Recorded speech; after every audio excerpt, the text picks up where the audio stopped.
뉴스외전 인터뷰 시간입니다. 오늘은 한병도 더불어민주당 의원과 함께하겠습니다. 어서 오세요. 반갑습니다. 안녕하세요, 네. 의원님. 네. 오늘은 전당대회 얘기부터 해볼까요? 아, 그래요? 네. 네. 지금 정청래, 박찬대 네. 후보가 나와 있는데 네. 두 분 다 친명이시고 내란 척결을 맞습니다. 얘기를 하고 있잖아요. 네네. 차별성이 안 보이는데요? 뭘 보고 선택합니까?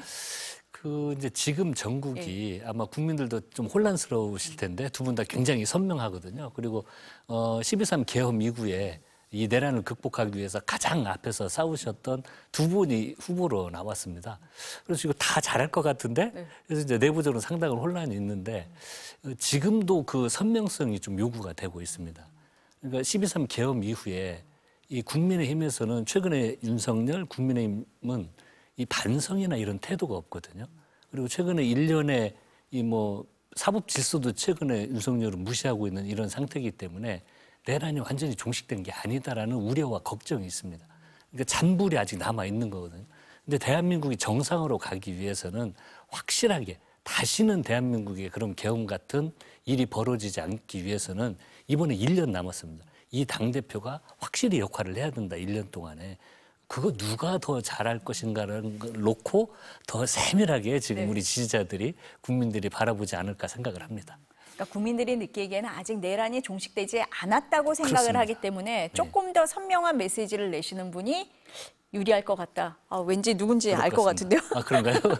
그럼 두 분 다 좀 네. 강하게 말씀을 하시잖아요. 그렇다 네. 보니까 네. 그러면은 야당하고 협치도 없다라고 말씀을 하시니까 그럼 야당하고의 관계는 괜찮을까? 이런 의문도 듭니다. 그 협치가요. 예. 대화한다고 되지 않습니다. 그러니까 협치를 하기 위해서는 지금 국민의힘이 빨리 변해야 됩니다. 저는 윤석열이나 국민의힘이 지금 가장 큰 문제는 국민과의 공감 능력이 없다는 겁니다. 국민들이 무엇을 아파했고 앞으로 대한민국이 미래로 가기 위해서는 무엇을 해야 되는지 국민들은 알고 있습니다. 그리고 이 12.3 계엄은 국내 외적으로 얼마나 많은 국제인들에게 또 우리 국민들에게 충격을 준 사건입니까? 이걸 빨리 반성할 건 반성하고 사죄할 건 사죄하고 당을 정상화시키면 그때 논의를 하는 겁니다. 그런데 지금도 그 전임 대통령은 그 사건 관련해서 나오는데 호주머니에 손 넣고 나오고 국민의힘은 반성하지 않고 내부 갈등만 하고 있고 이 상태에서 협치가 안 되죠. 즉 협치를 하려면 민주정당으로서 정상화돼야 협상할 거 협상하고 다툴 거 다투고 경쟁할 거 경쟁을 하는 건데 지금은 시스템이 무너져 있습니다. 그래서 빨리 협치를 하기 위해서는 국민의힘이 정상화돼야 된다. 그 정상화를 위해서 저희들은 아직도 싸울 건 싸워야 된다고 생각을 합니다. 그리고 논의를 해야 된다고 생각을 하고요. 그러니까 협치를 안 하겠다라는 얘기가 우리 대화 안 할 거야 이게 아니라 그렇죠. 앞서서 말씀하신 것처럼 내란 종식, 척결이 우선이다. 그렇습니다. 그 그럼요. 전제를 예. 두 후보 다 얘기하고 있는 거다. 그렇습니다. 이런 말씀이시네요. 이재명 대통령이 취임식 없이 시작을 했잖아요. 그렇죠. 그래서 네. 광복절 8.15에 국민 임명식을 하겠다라고 하는데 이게 어떤 의미로 좀 이해를 하면 될까요? 대통령께서 그전부터 이런 말씀을 굉장히 많이 하셨습니다. 그러니까 정치를 정치인이 하는 것 같아도 결국은 국민이 한다는 말씀을 제가 수도 없이 많이 들었거든요. 그래서 그걸 선포하는 자리를 아마 만들고 싶지 않으셨나는 생각이 듭니다. 그리고 이제 우리 대한민국이 정상화가 됐다. 그 내란을 통해서 12.3 계엄을 통해서 국격이 실추되지 않았습니까? 대외적으로 이제 대한민국은 내란을 극복하고 정상 국가가 됐다. 그리고 요즘 최근 경제도 살아나고 있고 사회 문화 각 분야가 아직은 완전히 돌아오지 않았지만 이재명 정부 들어서서 정상화의 길로 가고 있는 건 틀림이 없는 것 같습니다. 그래서 이것을 국민에게 선포를 하고 이제는 우리도 자신감을 가질 필요가 있습니다. 경제 위기도 극복하고 지금 소비 심리가 위축되니까 민생 쿠폰도 발행을 하면서 지금 지역에 가면 이게 활력이 막 살아나고 있거든요. 그러니까 사회 각 분야, 경제 분야뿐만이 아니고 코스피도 3,000선을 돌파하고 있고요. 이 경제뿐만이 아니고 모든 사회 각 분야에 좀 활력을 불어넣자. 그래도 우리도 할 수 있다는 자신감을 다시 좀 만들어 보자. 그리고 그 힘은 국민으로부터 나온다는 것을 대외적으로 선포하는 그런 의미가 있다고 생각이 듭니다. 이제 정상화의 시작이다라는 그렇습니다. 것을 네. 대내외적으로 선포를 한다. 네. 8.15 얘기를 하니까요. 네. 특사 얘기가 많이 네, 네. 나와요. 네, 네. 왜냐하면 우원식 국회의장이 조국 전 대표를 그러셨더라고요. 네. 면회했다라는 게 뒤늦게 이제 공개가 됐잖아요. 네, 네. 그래서 그럼 조 전 대표를 이번에 8.15 특사에 포함이 되나 이런 얘기가 나오는데 의원님은 이 사안은 어떻게 보세요? 저는 뭐 정무수석으로 있을 때 네. 조국 수석과 민정수석으로 같이 일을 했던 이제 인연이 있기 때문에 뭐 참 어려운 과정을 좀 지켜봤습니다. 대한민국이 어느 누구도 법이 위반되면 처벌을 받아야 되는 건 당연한 거죠. 거기에 서운함도 있을 수 있고 아쉬움도 있을 수 있지만 그건 피할 수가 없는 겁니다. 그런데 조국 대표는 그 입시 관련된 또 뭐 그 혐의를 무마했다는 걸로 받은 게 검찰로부터 너무 과도한 수사를 받은 6년 동안 다 털지 않았습니까? 근데 제가 전에 조국 수석하고 그 사건이 한참 있을 때 개인적 저녁에 그 식사 자리가 있었는데 한 8시경 됐는데 바로 좀 집에 가야 된다는 거예요. 그래서 제가 의회에서 왜 가셔야 됩니까? 그랬더니 노모께서 밤이 됐는데 8시가 넘었는데 안 오면은 이 불안 증세가 있으셔가지고 막 전화를 하신다면 그래서 집에 있어야 안심을 하신다는 거예요. 그래서 빨리 이동을 하는 건데 제가 마음이 너무 아팠습니다. 그리고 그걸로 조국 수석은 2년을 받았고요. 정경심 교수는 4년을 받았습니다. 아이는 의사뿐만이 아니고 고졸이 됐고요. 아마 최근 들어서 3대가 어떤 사건이든지 간에 이렇게 3대가 고통을 받았던 건 그 아마 기억이 없으실 겁니다. 그래서 그 법을 위반했으면 실제 그랬으면 그만큼 벌을 받았는데 너무 과도한 3대가 말살 멸문지화를 당하는 이런 상황 아니었습니까? 이런 건 좀 배려를 해야 된다는 검찰의 과도한 검찰력 행사의 아주 대표적인 사례이기 때문에 그걸 좀 고려를 했으면 좋겠는데 물론 이제 사면권은 이 대통령의 고유 권한입니다. 그래서 최근에 보니까 우원식 의장뿐만이 아니고 우리 뭐 불교, 천주교, 종교 지도자들부터 또 시민 사회도 사면을 해야 된다는 청원이 올라가고 있습니다. 그래서 대통령께서 아마 이제 고민을 하시겠죠. 이런 국민들의 의견도 듣고 뭐 시민사회, 종교 의견도 듣고 그리고 또 종합적으로 어떤 국민 정서까지 파악을 하셔서 고민을 많이 하실 거라고 생각이 듭니다. 그리고 판단을 하시지 않을까 생각합니다. 의원님은 좀 필요하다 쪽에 그렇죠. 무리를 두시는 것 같은데 그렇습니다. 민주당 내에서도 의견은 조금 갈리는 것도 같고 네. 또 의원님 말씀대로 대통령의 고유 권한이기 때문에 조금 네. 더 의견 네. 청취를 할 거다. 네, 네. 이런 말씀으로 듣겠습니다. 네. 노란봉투법이요. 네. 어제 국회 환노위를 통과를 했는데 국민의힘에서는 아예 표결에 참석도 안 했더라고요. 네. 이 사안은 어떻게 보세요? 그걸 이제 최근에 어떤 특별 쟁점에 대해서 국민은 이렇게 보이콧 해버리는 이제 그런 현상들이 두드러지게 나타나고 있습니다. 제가 애결위원장을 맡고 있는데 그 예산을 할 때도 특별히 대화가 안 되면 협상을 하려고 하는 것보다는 그냥 나가는 형태로 국회 운영 방식을 많이 전략을 쓰는 것 같더라고요.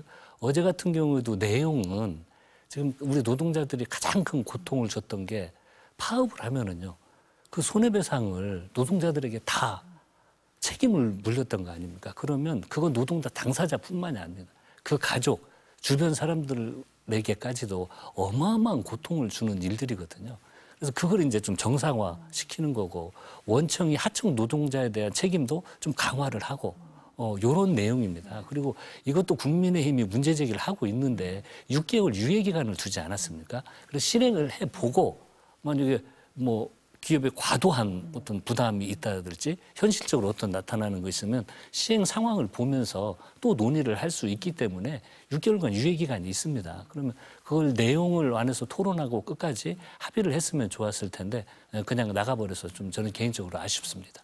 이재명 대통령 공약 사안이었잖아요. 그렇습니다. 네, 예. 신속하게 입법을 해라라고 네. 얘기를 하신 걸로 아는데 그 영향도 있습니까? 예, 그래서 뭐 그건 민주당과 예. 이재명 대통령과 똑같은 생각이고 그리고 그건 이미 전임 정부 때부터 저희들이 계속 추진을 했는데 그 윤석열 정부에서 그냥 계속 거부권을 행사해서 안 된 건데 이제 저는 이런 것들도 정상화되는 과정이라고 이해를 해주시면 좋겠습니다.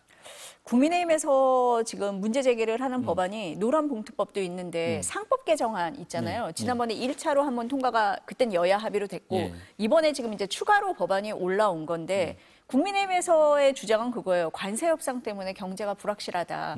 그런데 민주당이 밀어붙이고 있고 재계에 부담을 준다라고 주장합니다. 어떻습니까? 저는 관세 협상과 이것의 연관성은 일단 모르겠고요. 소액 주주의 이권을 보장을 하는 거고 상법 개정이 논의가 되면서 이 3천선을 돌파하는 핵심적인 게 이 상법 개정에 대한 기대감이 있었기 때문에 그러는 거거든요. 그리고 이것도 그냥 일방적으로 한 게 아니고 전임 정부 때 추진을 했지만 이번에도 법사위에서 7번 소위에서 논의를 한 겁니다. 그리고 2번이나 공청회를 했어요. 저희들이 통상 어떤 그 법안을 논의를 할 때 공청회 한 번 정도 하거든요. 그리고 안 하고 법안을 진행하는 경우도 있고 한 번 정도 하고 많이 하면 2~3차례 하죠. 그래서 상법 개정에 대해서는 또 재계 의견도 듣고 노동계 의견을 또 들으면서 여러 그 논의를 많이 했었습니다. 그리고 또 이것도 1년 유예 기간을 두었으니까 그 1년 유예 기간 동안에 부족한 거 채우고 또 입법 미비한 것들을 찾아서 보강을 하면 되는 거거든요.